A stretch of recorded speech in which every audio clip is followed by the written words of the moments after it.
इतने interesting situation market में create हो गई है। मार्केट के सबसे बड़े और स्टेबल बिजनेसेस आज छोटे बिजनेसेस से सस्ते में मिल रहे हैं। मतलब लार्ज कैप में जो बड़ी कंपनीज आती हैं जैसे Infosys, TCS, HDFC, ICICI, ITC, Reliance, L&T, वो स्मॉल और मिड कैप की छोटी कंपनी से सस्ते में मिल रहे हैं। मतलब स्ट्रॉन्गेस्ट कंपनीज आज डिस्काउंट में मिल रही हैं। विश्वास नहीं हो रहा? ये पीई रेशियो देखो। मार्केट में आए करेक्शन के बाद भी स्मॉल कैप स्टॉक्स का मीडियन पीई अभी भी अराउंड 32x है। मतलब एक छोटी कंपनी जो साल में ₹1 कमाती है उसके लिए लोग ₹32 दे रहे हैं। वही लार्ज कैप में एक बड़ी स्टेबल कंपनी जो साल में ₹1 कमाती है उसके लिए सिर्फ ₹19 लोग दे रहे हैं। वही कंपनी ज्यादा रिलायबल, ज्यादा प्रूवन और ₹13 सस्ती। सीधी बात, अभी मार्केट में large cap amongst the cheapest है। ऐसा क्यों हो रहा है? पिछले कुछ महीनों में मार्केट ने काफी लोगों का कॉन्फिडेंस शेक कर दिया। निफ्टी अपने पीक से अराउंड 15% नीचे आ चुका है। मार्च 2026 तक मार्केट ने लगातार 4 महीने नेगेटिव क्लोज दिए। इंडिया VIX मतलब वॉलेटिलिटी इंडेक्स 25 के ऊपर चला गया और सिर्फ 18% निफ्टी 500 स्टॉक्स अपने 200 डे मूविंग एवरेज के ऊपर बचे हैं। मतलब सिचुएशन ऐसी है, सेलिंग ऑलमोस्ट हर जगह हुई है, जिसका नतीजा सिर्फ वीक कंपनीज नहीं, स्ट्रॉन्ग कंपनीज भी गिर गई हैं। तो रियल क्वेश्चन ये है कि क्या लार्ज कैप म्यूचुअल फंड्स अब अट्रैक्टिव लगने लगे हैं, और अगर लग रहे हैं तो क्या ये सही टाइम है ग्रेजुअली एंटर करने का? जवाब जानना है तो वीडियो एंड तक देखना, क्योंकि इसी वीडियो में हम वो 2 सेक्टर्स भी बताएंगे जहां लार्जली लार्ज कैप्स आज सस्ते में मिल रहे हैं और जहां बड़े बड़े फंड हाउसेस भी इन्वेस्ट कर रहे हैं। प्लस हम और आप जैसे इन्वेस्टर्स को कहां इन्वेस्ट करना चाहिए हमने ये भी समझाया है। तो चलिए शुरू करते हैं। सबसे पहले समझते हैं कि इस करेक्शन में एक्चुअली चेंज क्या हुआ है। पिछले 2-3 साल में मार्केट काफी महंगा हो गया था, स्पेशली मिड कैप और स्मॉल कैप्स। हर करेक्शन के बाद मार्केट वापस ऊपर चला जाता था, इसलिए इन्वेस्टर्स को लगने लगा था कि वैल्यूएशन मैटर ही नहीं करती। मतलब लोग प्राइस बढ़ने पर भी खरीद रहे थे बिना ये सोचे कि वो कंपनी एक्चुअली महंगी हो चुकी है। लेकिन इस बार प्राइसेस नीचे आए हैं और अर्निंग्स मतलब प्रॉफिट्स उतनी नहीं गिरी। इसी वजह से वैल्यूएशन कंप्रेस हुई है। जो पहले मार्केट महंगा लग रहा था अब उतना महंगा नहीं लग रहा है। ये नंबर देखो, निफ्टी का ट्रेलिंग पीई अब 20x से नीचे आ गया है, और अगर FY26 अर्निंग्स को देखे मार्केट रफली at a PE of 19x के आसपास ट्रेड कर रहा है। Long term average PE 18.9x है। मतलब मार्केट अब वो जोन में आ गया है जहां वैल्यूएशन एक्सपेंसिव नहीं लग रही।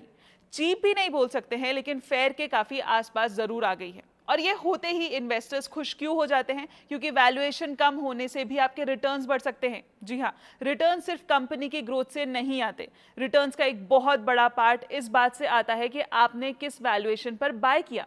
सेम कंपनी अगर आप 30x अर्निंग्स पर खरीदते हो और 5 साल बाद भी वो कंपनी अच्छा परफॉर्म करती है, तब भी आपको एवरेज रिटर्न मिल सकता है। लेकिन वही कंपनी अगर 18x अर्निंग्स पर मिल रही है तो फ्यूचर रिटर्न का चांस काफी बेटर हो जाता है।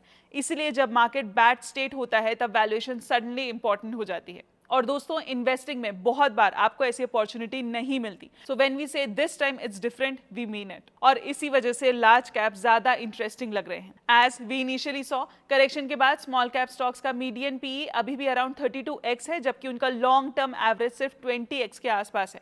मतलब करेक्शन के बाद भी स्मॉल कैप अपने हिस्टोरिकल एवरेज से ऑलमोस्ट 59% प्रीमियम पर ट्रेड कर रहे हैं। दूसरी तरफ लार्ज कैप रफली at a PE of 19x के आसपास है। यानी जैसे कि हमने कहा, मार्केट के सबसे बड़े और स्टेबल बिजनेसेस आज छोटे बिजनेसेस से सस्ते दिख रहे हैं, और ये यूजुअली ज्यादा टाइम तक नहीं चलता। पिछले 2 साल में मिड कैप्स और स्मॉल कैप्स ने लार्ज कैप को क्लियरली आउट परफॉर्म किया था। हर इन्वेस्टर को लग रहा था कि नेक्स्ट विनर वही होंगे, लेकिन मार्केट लीडरशिप हमेशा रोटेट करती है। जो सेगमेंट लास्ट साइकिल में सबसे ज्यादा चला था, जरूरी नहीं नेक्स्ट साइकिल में भी वही लीड करे। प्लस करंट एनवायरनमेंट में एक और चीज लार्ज कैप के फेवर में जा रही है, और वो है जियोपॉलिटिकल अनसर्टेनिटी। रीसेंट कॉन्फ्लिक्ट्स और ग्लोबल टेंशन की वजह से मार्केट में वॉलेटिलिटी बढ़ गई है। इस कॉन्टेक्स्ट में ऋषि कोहली, जो ब्लैक रॉक जियो के CIO हैं, उन्होंने भी यही पॉइंट हाईलाइट किया। उनके हिसाब से जियोपॉलिटिकल इवेंट्स के बाद मार्केट इवेंचुअली रिकवर करता है, लेकिन अनसर्टेनिटी का फेज काफी टाइम तक रह सकता है। ऐसे एनवायरनमेंट में स्मॉल कैप और मिड कैप ज्यादा वॉलेटाइल रहते हैं, जबकि लार्ज कैप रिलेटिवली स्टेबल होते हैं। यानी इन्वेस्टर्स को सेफ्टी मिलती है without giving up too much upside. और जब एक साइड पर एक्सपेंसिव स्मॉल कैप हो और दूसरी साइड पर cheaper more stable large cap, तब नेक्स्ट फेज में मार्केट लीडरशिप शिफ्ट होने की पॉसिबिलिटी और स्ट्रांग हो जाती है। गाइस, राइट नाउ इंडिया के सबसे बड़े 10 स्टॉक्स अब पिछले एक डेकेड के सबसे अट्रैक्टिव लेवल्स पर दिख रहे हैं। Nifty top 10 equal weight index का पीई अब सिर्फ 17th परसेंटाइल पर है। लास्ट टाइम ऐसे लेवल्स 2016 और 2020 में देखे गए थे। सिंपल वर्ड्स में इसका मतलब है कि पिछले 10 साल में ये वैल्यूएशन सिर्फ 17% टाइम ही इससे सस्ती रही हैं, यानी 83% टाइम ये इंडेक्स इससे महंगे थे। और इंटरेस्टिंगली तब भी मार्केट में फियर था, ग्रोथ को लेकर डाउट्स थे, एफआईआईज अग्रेसिवली सेल कर रहे थे, लेकिन बाद में वही स्टॉक स्ट्रॉन्ग रिटर्न्स लेकर आए। आज भी कुछ सिमिलर ही हो रहा है। मार्च 2026 में एफआईआईज ने अराउंड $12.7 बिलियन के लार्ज कैप स्टॉक्स बेच दिए, लेकिन बिजनेस क्वालिटी वीक नहीं हुई। Infosys, TCS, HDFC bank, ICICI bank, ITC, Reliance, L&T, Bharti Airtel, इन कंपनीज के प्रॉफिट्स, बैलेंस शीट और मार्केट पोजीशन आज भी स्ट्रांग है, बस उनके स्टॉक प्राइसेस नीचे आ गए हैं। और यहाँ एक बहुत रेयर कॉम्बिनेशन बन रहा है। यूजुअली जब वैल्यूएशन चीप होती है तब बिजनेस क्वालिटी भी वीक होती है, लेकिन इस बार ऑपोजिट हो रहा है। टॉप 10 लार्ज कैप स्टॉक्स में 100% कंपनीज अपने हिस्टोरिकल एवरेज वैल्यूएशन से नीचे ट्रेड कर रही हैं, और साथ ही 80% कंपनीज का आरओई मतलब रिटर्न ऑन इक्विटी उनके लॉन्ग टर्म एवरेज के इक्वल या उससे ऊपर है। मतलब क्वालिटी भी इंटैक्ट है और वैल्यूएशन भी बेटर हो गई है। फॉर एग्जाम्पल, इन्फोसिस का पीई 17.6 है, जबकि उसका 10 ईयर एवरेज 23.4 रहा है। टीसीएस 16.7 पीई पर ट्रेड कर रहा है against it's long term average of 27। HDFC bank रफली 2 टाइम्स बुक वैल्यू पर आ गया है, जबकि उसका 10 ईयर एवरेज 3.8 टाइम्स था। Kotak Mahindra bank 2.2 times book पर है वर्सेस हिस्टोरिकल 3.9। आईसीआईसीआई बैंक का आरओई 18% है, जो उसके 10 ईयर एवरेज 12% से काफी ऊपर है, लेकिन वैल्यूएशन एवरेज के आसपास है। तो मार्केट बेसिकली कह रहा है कि बिजनेसेस स्ट्रांग है, लेकिन इन्वेस्टर्स उन्हें प्रीमियम देने के लिए रेडी नहीं है, और लॉन्ग टर्म इन्वेस्टर्स के लिए यही फेज सबसे इंटरेस्टिंग होता है। अब यहाँ एक और एंगल आता है। जैसा कि हमने कहा, मार्च 2026 में एफआईआईज ने अराउंड $12.7 बिलियन के लार्ज कैप स्टॉक्स बेच दिए, लेकिन एफआईआईज बेच क्यों रहे हैं? सी, फॉरेन इन्वेस्टर्स जब मार्केट एक्सपेंसिव होता है तब बाय करते हैं, और जब फियर होता है तब सेल करते हैं, लेकिन हिस्टोरिकली वो वापस भी तभी आते हैं जब वैल्यूएशन अट्रैक्टिव हो जाते हैं। आज निफ्टी डॉलर टर्म्स में वापस सितंबर 2021 के लेवल पर आ गया है। मतलब फॉरेन इन्वेस्टर्स के लिए इंडिया ने 4.5 साल के रिटर्न्स इरेज कर दिए। Price froth has almost disappear, और इंटरेस्टिंगली रुपी भी काफी वीक जोन में है। यूजुअली ऐसे फेज के बाद एफआईआईज इवेंचुअली वापस आते हैं, लेकिन जब तक वो वापस आएंगे तब तक प्राइसेस शायद ऑलरेडी रिकवर हो चुके होंगे। इसलिए स्मार्ट मनी उस वक्त बाय करता है जब एफआईआई सेलिंग अपने पीक पर हो। अब सवाल आता है कि म्यूचुअल फंड्स क्या कर रहे हैं, क्योंकि अगर लार्ज कैप इतने अट्रैक्टिव लग रहे हैं तो फंड मैनेजर्स की पोजीशनिंग में भी ये रिफ्लेक्ट होना चाहिए, और एग्जैक्टली वही हो भी रहा है। Large cap index funds naturally HDFC bank, ICICI bank, Reliance, Infosys, TCS और आईटीसी जैसे स्टॉक्स में हेविली इन्वेस्टेड हैं, लेकिन एक्टिव फंड्स भी ग्रेजुअली वही डायरेक्शन ले रहे हैं। HDFC top 100, SBI blue chip और आईसीआईसीआई प्रूडेंशियल ब्लू चिप जैसे फंड्स ने अभी भी बैंक्स और आईटी में स्ट्रॉन्ग एक्सपोजर मेंटेन रखा है, क्योंकि फंड मैनेजर करेक्शन के बाद भी HDFC bank, ICICI bank, Infosys और टीसीएस जैसे लार्ज कैप लीडर्स पर कन्विक्शन बनाकर बैठे हैं। क्योंकि मार्केट के सबसे सस्ते लार्ज कैप आज लार्जली 2 जगह मिल रहे हैं, बैंक्स और IT. Yes, banks and IT are the real story.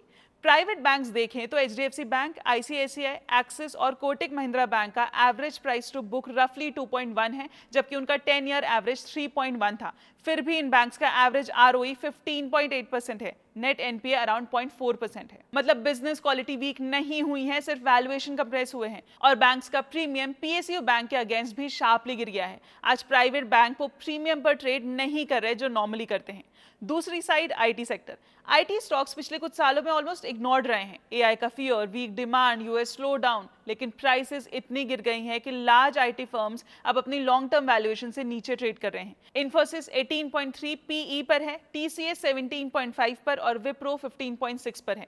और ये कंपनीज डेट फ्री हैं, उनके पास कैश है और फ्री कैश फ्लो यील्ड 6% के आसपास है। तो इवन अगर ग्रोथ कुछ टाइम के लिए स्लो भी रहे, डाउन साइड उतना लार्ज नहीं लगते जितने मार्केट अज्यूम कर रहा है। इसलिए काफी एक्टिव फंड्स बैंक्स और आईटी में टाइटल दिख रहे हैं। अब यहाँ से इन्वेस्टर्स के लिए दो अप्रोचेस निकलते हैं। अगर आपका व्यू सिंपल है कि इंडिया की सबसे बड़ी कंपनीज अब अट्रैक्टिव वैल्यूएशन पर मिल रही हैं, तो एक निफ्टी 50 या सेंसेक्स इंडेक्स फंड काफी हो सकता है, क्योंकि इंडेक्स फंड ऑटोमेटिकली वही टॉप कंपनीज होल्ड करते हैं जो आज डेकेड लो वैल्यूएशन के आसपास है। और अगर आप बिलीव करते हो कि बैंक्स और आईटी जैसे स्पेसिफिक सेक्टर नेक्स्ट फेज में ज्यादा रिकवर कर सकते हैं, तो active large cap fund better हो सकते हैं। But if you prefer value oriented funds, कुछ फंड्स ऑलरेडी वैल्यू ओरिएंटेड लगते हैं, क्योंकि उन्होंने उन्हीं सेक्टर्स में रिलेटिवली ज्यादा एक्सपोजर मेंटेन रखा है जो आज करेक्शन के बाद चीपर दिख रहे हैं। डीएसपी लार्ज कैप फंड और एचडीएफसी लार्ज कैप फंड इसका अच्छा एग्जांपल है।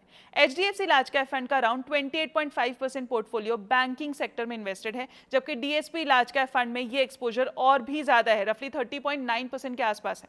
दोनों फंड ने प्राइवेट सेक्टर बैंक्स पर स्ट्रॉन्ग कन्विक्शन मेंटेन रखा है, specially HDFC bank, ICICI bank और एक्सिस बैंक जैसे नेम्स पर। But if you prefer quality oriented funds, दूसरी तरफ अगर आपको स्टेबिलिटी और क्वालिटी चाहिए, तो कुछ फंड थोड़ा डिफरेंट बिहेव करते हैं। पराग पारेख फ्लेक्सी कैप ने recently 70.97% large cap exposure maintain किया है। एचडीएफसी फ्लेक्सी कैप के पास अप्रोक्सीमेटली 76.12% लार्ज कैप्स हैं। फ्रैंकलिन इंडिया फ्लेक्सी कैप ने अपना लार्ज कैप वेट 70% से बढ़ाकर 95.63% कर दिया है सिर्फ 12 महीनों में। और Kotak flexi cap average 68.76% exposure top 100 companies में मेंटेन कर रहा है। मतलब इवन फ्लेक्सी कैप फंड भी ग्रेजुअली सेफर और लार्जर बिजनेसेस की तरफ शिफ्ट हो रहे हैं। Now the real question is, what should investors actually do? Better approach ये होता है कि अगर आपको लगता है लार्ज कैप अट्रैक्टिव हो गए हैं, तो 3 से 6 महीने में ग्रेजुअली इन्वेस्ट करो, एसआईपी के थ्रू या स्टैगर्ड लमसम के थ्रू, क्योंकि अगर मार्केट और नीचे जाता है तो आप लोअर लेवल्स पर और बाय कर पाओगे, और अगर मार्केट रिकवर करना स्टार्ट कर देता है तो आप कंप्लीटली मिस भी नहीं करोगे। एंड में सिंपल सी बात है, आज लार्ज कैप म्यूचुअल फंड शायद उतने अट्रैक्टिव लग रहे हैं जितने पिछले कई सालों में नहीं लगे। वैल्यूएशन बेटर है और बिजनेस क्वालिटी भी स्ट्रांग है। लार्ज कैप्स मिड कैप और स्मॉल कैप के कंपैरिजन में ज्यादा रीजनेबल लग रहे हैं, और मार्केट के स्ट्रॉन्गेस्ट कंपनीज आज फियर की वजह से डिस्काउंट पर मिल रहे हैं। लेकिन अपॉर्चुनिटी को एक्साइटमेंट के साथ नहीं, डिसिप्लिन के साथ अप्रोच करना होगा, क्योंकि मार्केट जब सबसे अनकंफर्टेबल लगता है तभी फ्यूचर रिटर्न्स का सीड क्वाइटली प्लांट होता है। अगर आपको ये वीडियो पसंद आया हो तो लाइक कीजिए, अपने दोस्तों के साथ शेयर करिए, और कमेंट सेक्शन में बताइए कि आपने कितने लार्ज कैप स्टॉक्स होल्ड किए हैं और उनके नाम क्या है। मिलते हैं अगले वीडियो में। Mutual fund investments are subject to market risks. Read all scheme-related documents carefully.